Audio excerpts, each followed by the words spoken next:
Rosario País, un programa de la Universidad del Rosario que invita a vivir la experiencia a través de proyectos y personajes que se convierten en referencia para un país con ganas de avanzar. Formamos proyectos de vida al servicio del país. Hoy presentaremos 3 importantes casos de éxito. En Diálogos con Alejandro Chain, un maestro del periodismo colombiano, ícono de nuestro país. En Ruta País Sostenible, la maravillosa historia de los bosques de nuestra Universidad del Rosario. Y en la sección En la U, el Centro de Simulación Clínica, uno de los más avanzados de América Latina. Comencemos. Hoy en Diálogos con Alejandro Chain mostraremos a partes de una entrevista realizada hace un tiempo a Juan Gozaín, un maestro del periodismo. Hoy queremos en un Rosario País rendirle un merecido homenaje a este gran periodista y ser humano que con sus escritos y su trayectoria ha hecho grandes aportes a nuestro país. Así nos recibió en su casa en Cartagena cuando fue acogido como miembro de la Real Academia de la Lengua. Muchas gracias, Juan, por este encuentro y este diálogo rosarista para jóvenes. Además, eres muy generoso de recibirnos en tu casa, frente al mar.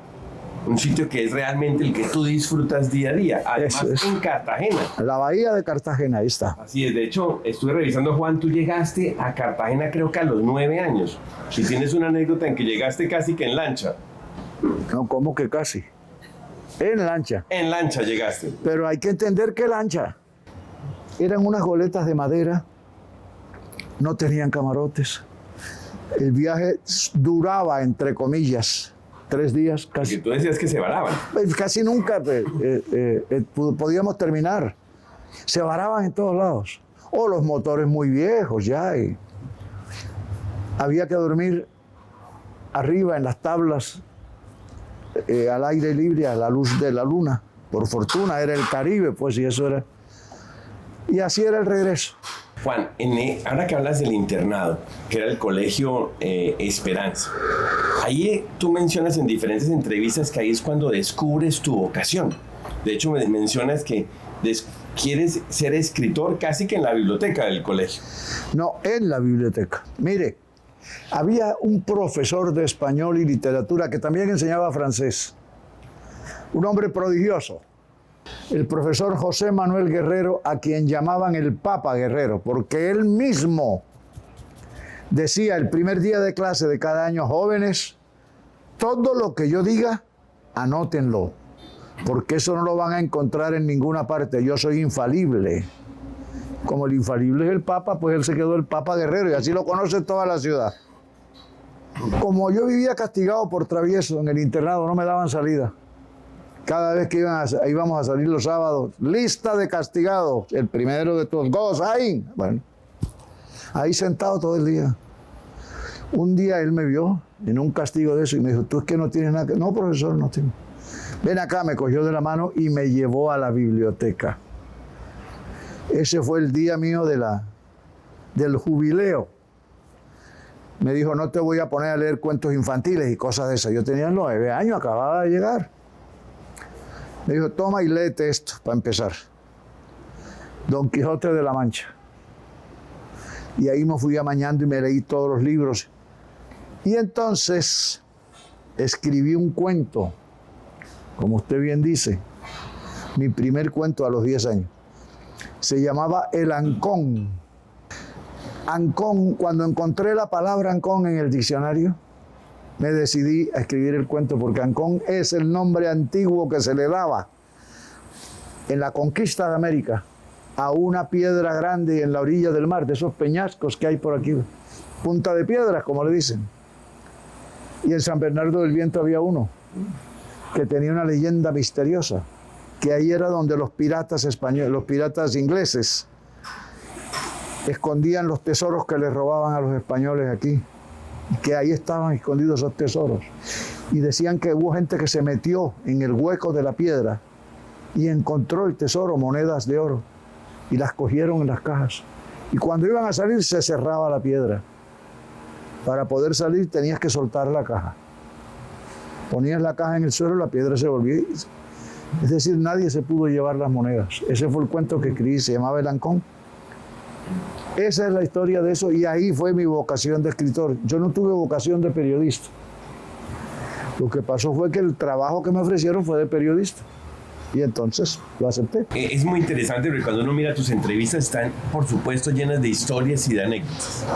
Hay una que me llamó muchísimo la atención y es el día en que conoces a nuestro premio Nobel Gabriel García Márquez. Lo conoces en una película y hay una anécdota muy especial porque en la película se habla de San Bernardo del Tiempo. En esos días en que yo estudiaba en el Colegio de la Esperanza, apareció en un periódico que había en Cartagena, un diario que ya no existe, que era el Diario de la Costa. Una noticia que decía, creado el Festival de Cine de Cartagena de Indias. Una de las películas que vendrá al primer festival es Tiempo de Morir, cuyo libreto es del escritor colombiano Gabriel García Márquez, residente en México actualmente. Yo vi el periódico en el internado y dije, yo quiero ir a ver esa película. ¿Por qué? Porque yo acababa de leer El coronel no tiene quien lo escriba. Y me fascinó. Yo dije, yo tengo que conocer a este señor, ver la película, alguna cosa. Cerca del colegio, ahí en la muralla de Cartagena, estaba el Circo Teatro, que hoy es el centro comercial La Cerrezuela. Así es. Y me fui para allá, me volé del internado, me escapé. Me fui a ver la película. Entré y me senté ahí. Empezó la película. Es la historia de Juan Sayago, un señor que estuvo en su pueblo un duelo con otro hombre y lo mató a tiros. Y se lo llevaron preso. En ese momento la película cuenta su regreso. Él regresa al pueblo, está hablando con la novia que había tenido siempre y le dijo, quedaste en escribirme y nunca me escribiste. Y ella le dijo, sí te escribí. Te escribí a la cárcel de San Miguel el Alto. Eso es un pueblo mexicano. Pero me devolvieron la carta diciendo que te habían trasladado para la cárcel de San Bernardo del Viento. Yo casi me caigo en la silla. Hombre, mi pueblo, ahí esto, qué cosa tan bella. Quedé impresionado. Cuando se acaba la película, voy saliendo. Yo tendría 15 años, por ahí. 14, 15 años. Voy saliendo y están unos de los que vinieron de México, actores, directores, productores, conversando en la puerta. Había un señor que tenía que ser colombiano del Caribe, costeño, como nos dicen, porque estaba recostado a la pared con las piernas y con el zapato contra la pared. Y me arrimé y dije, perdonen que los interrumpa. Señor García Márquez, yo soy de San Bernardo del Viento y me gustaría saber por qué menciona usted mi pueblo en su película, qué bello eso es. Me dijo, hombre, varias razones. La más importante es que siempre me ha parecido un nombre tan bello que había que usarlo en literatura, en cine, hay que usarlo. Me dijo, cuando yo estudié aquí en la Universidad de Cartagena, tuve un compañero que era de San Bernardo del Viento. Dije, ¿quién era? Me dijo, le decíamos el monito Lepesquer, que estudió medicina. Le dije, se llama Luciano Lepesquer Emery, hijo de francés con inglesa en San Bernardo del Viento. Dijo, sí, señor, ese es. ¿Por qué sabes tanto? Dije, porque es primo mío. Está casado con mi prima Elena José. Y mires, Macondo es Macondo, la magia es la magia.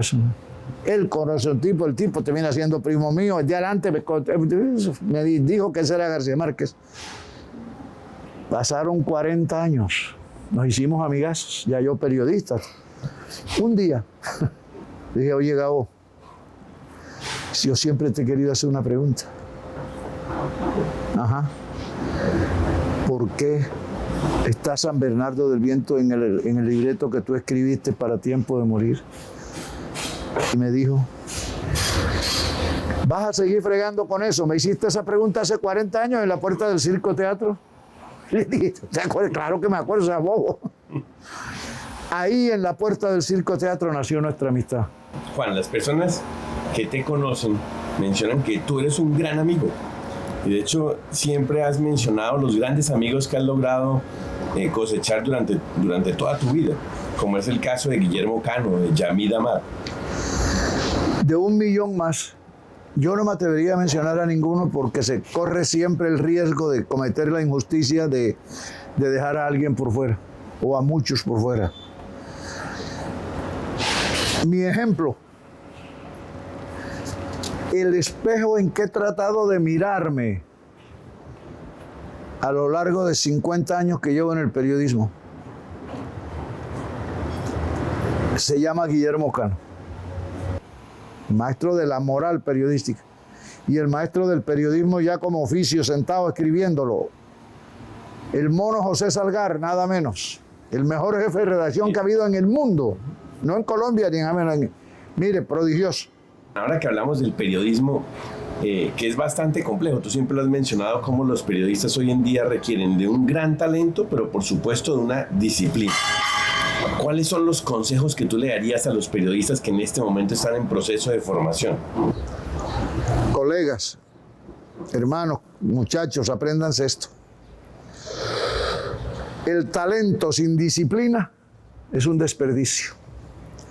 He conocido tanta gente talentosa que se desperdició porque no tenía disciplina para el trabajo. Segunda recomendación. Muchachos, la verdad por encima de todo. La imparcialidad, la neutralidad, la independencia. Y quinto, lo demás viene por añadidura.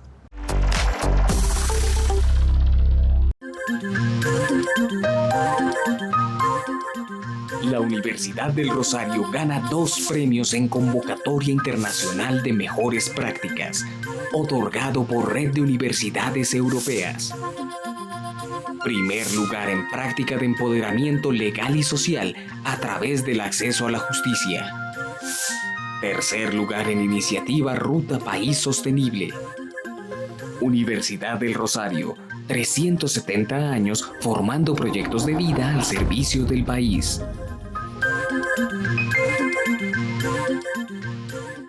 El Centro de Simulación Clínica de la Escuela de Medicina y Ciencias de la Salud de la Universidad del Rosario es un espacio que con ayuda de robots que hacen las veces de pacientes, ayudan a los estudiantes en su formación de una manera dinámica y adaptada a la realidad. Los robots parecen humanos y presentan toda una sintomatología donde los estudiantes deben realizar diagnósticos y tratamientos.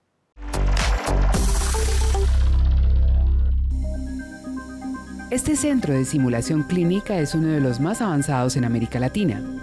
Con ayuda de robots que respiran, parpadean, se quejan, los estudiantes de medicina desde primer semestre practican los casos clínicos que los profesores programan para que en medio de la práctica resuelvan el tratamiento a seguir.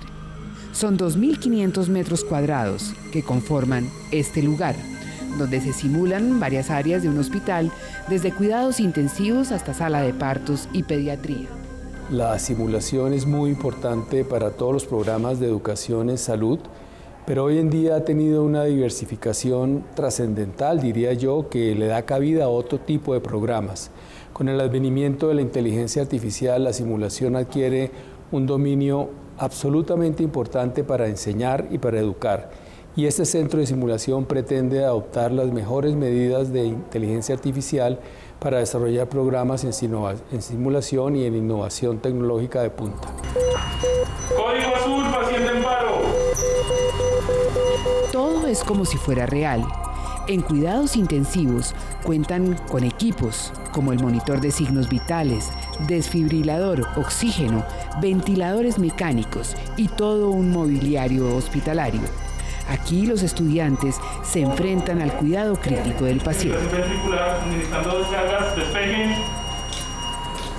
Descarga administrada. El propósito de esta simulación, como todas, es recrear la realidad, hacerlo lo más parecido posible, para que los estudiantes cuando entren se sientan en un ambiente real y puedan afrontar el reto de aprender tratando de evitar el daño al paciente. Entonces lo que hacemos aquí es recrear un paciente crítico para que ellos puedan practicar lo que deben hacer, y no solamente lo que deben hacer, sino también las habilidades comunicativas y dinámica de equipo que requieren para manejar este tipo de situaciones.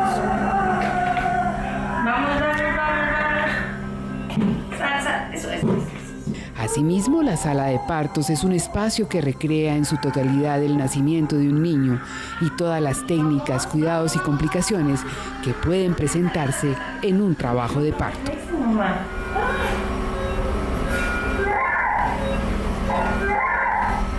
Entonces uno aquí es el primer contacto como de la realidad o de lo que uno va a hacer al momento de practicarlo en la clínica. Entonces, por ejemplo, en gineco esto es muy primordial y ya uno sabe como paso a paso cómo va a hacer. Entonces, lo más cercano a la realidad. Se realizan prácticas de comunicación médico-paciente, se aprenden las mejores. Una de ellas es el acompañamiento al paciente con sus familiares en estado crítico. Entonces lo que hicimos en ese momento fue generar, basado en la evidencia que había en ese momento, una nueva estrategia en el cual el familiar podía estar presente si lo quería en esos momentos de reanimación, acompañado de un profesional de la salud que fuera o que tuviera un entrenamiento adecuado para acompañar al familiar y de esa forma supiera qué se le estaba haciendo en cada momento, estuviera tranquilo y además en caso de que falleciera el paciente pudiera tener una mejor forma de manejar su duelo. Desde pregrado, los estudiantes de medicina acceden a los robots.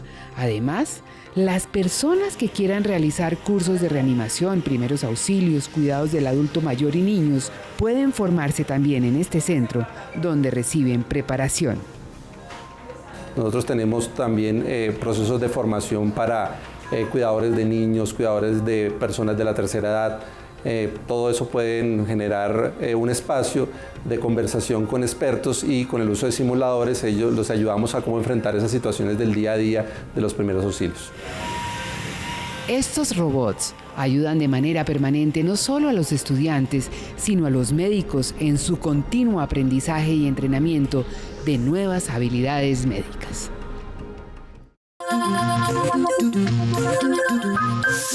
Rosario recibe la Orden Nacional al Mérito en el grado de Cruz de Plata por su trayectoria y legado histórico y educativo. En la celebración que se realizó en el aula máxima de la Universidad del Rosario, el canciller Álvaro Leiva entregó la condecoración. Universidad del Rosario, 370 años formando proyectos de vida al servicio del país. El Bosque de los Magnolios, en la tradicional Quinta de Mutis de nuestra Universidad del Rosario, tiene toda una historia. Se inició durante el rectorado de Monseñor José Vicente Castro Silva como un proyecto de conservación ambiental que ha permitido crear espacios de reflexión y diálogo para los estudiantes.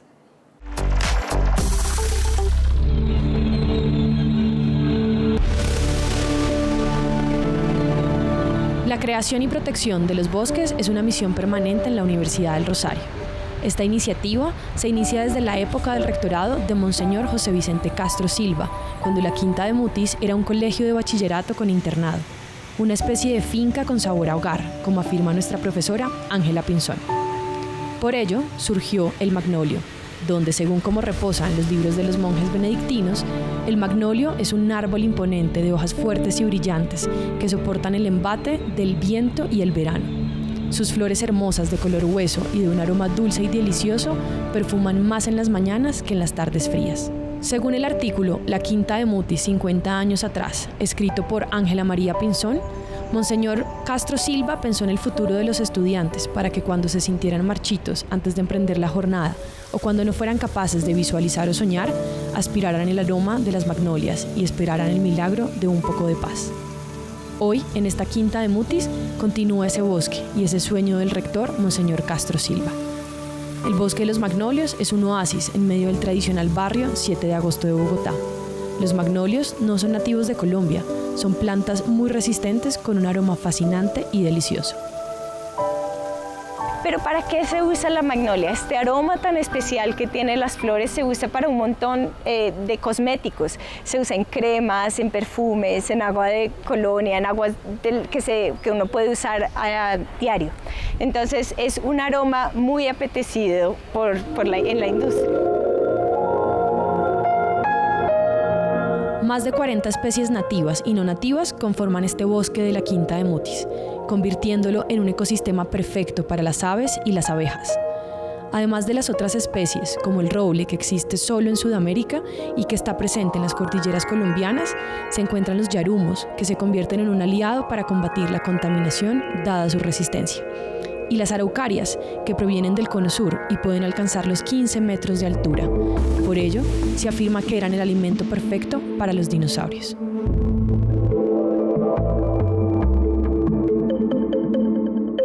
Se cree que los saurópodos, los dinosaurios de cuello muy largo, en parte aparecieron, evolucionaron para poderse alimentar de esas plantas. Entonces es una planta muy especial, a pesar de no ser nativa, nos recuerda de esta historia que ha tenido nuestro planeta. La universidad extendió el bosque de los magnolios y construyó el bosque Humboldt en honor a Alexander von Humboldt, con una réplica a pequeña escala del río Orinoco. Para muchos autores, Humboldt es considerado como el naturista que redescubrió América. Humboldt tiene una gran importancia porque unifica muchas de las ciencias naturales, pone a Colombia bajo la luz, ¿verdad? Muestra la gran diversidad que tiene nuestro país y empieza a llamar la atención sobre todo este potencial que hay tanto en las zonas bajas como en las montañas. Monseñor Castro Silva se empeñó en la siembra de unos árboles que perduraran en el tiempo, que recordaran el pasado y proyectaran el futuro, además que lograran algún significado. Su principal objetivo se ha cumplido a través de estos años con un bosque digno de admirar y disfrutar en nuestra quinta de Mutis. El amor por la naturaleza y la protección de las plantas nativas y las que están en vía de extinción ha traspasado a las otras sedes de la universidad, sembrando más árboles con el propósito de seguir construyendo bosques que sean el remanso de paz, espacios de encuentro y diálogo para nuestros estudiantes, además de la protección y conservación del medio ambiente. Volveremos el próximo domingo a Un Rosario País, un espacio universitario que le aporta a Colombia.